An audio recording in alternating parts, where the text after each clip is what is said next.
Você estava gravando com a câmera do seu celular e estava tocando música. Você estava ouvindo música, resolveu gravar alguma coisa e aí de repente pegou a música. Ela foi gravada também.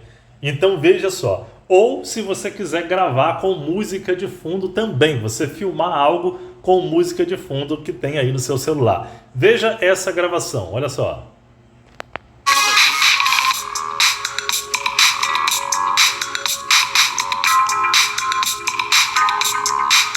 Veja que pegou a música que estava no meu celular. Essa configuração está na configuração de câmera do seu aparelho. Eu estou utilizando aqui um Samsung A54.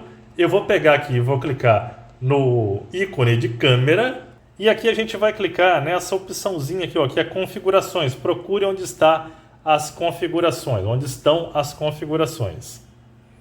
Veja, aparece aqui uma rodinha de configurações. A gente vai clicar exatamente aqui. E aqui você tem algumas opções de configurações. Você vai procurar opções avançadas de vídeo.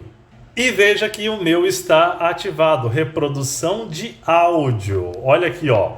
Permita que músicas e outros áudios sejam reproduzidos enquanto você grava. A reprodução será colocada em pausa ao utilizar uma gravação de áudio 360 ou microfone Bluetooth. Com essa opção ativada, se estiver tocando música no seu celular, ele vai gravar com a música de fundo. De repente você quer gravar com música de fundo. Se caso você está gravando, de repente o seu está configurado assim, e você viu que a música estava atrapalhando a sua gravação, você vai e desativa isso aqui, ó.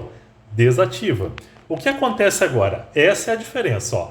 Agora quando eu for gravar, veja, eu vou gravar alguma coisa, mas primeiro eu vou colocar uma música de fundo para rodar aqui.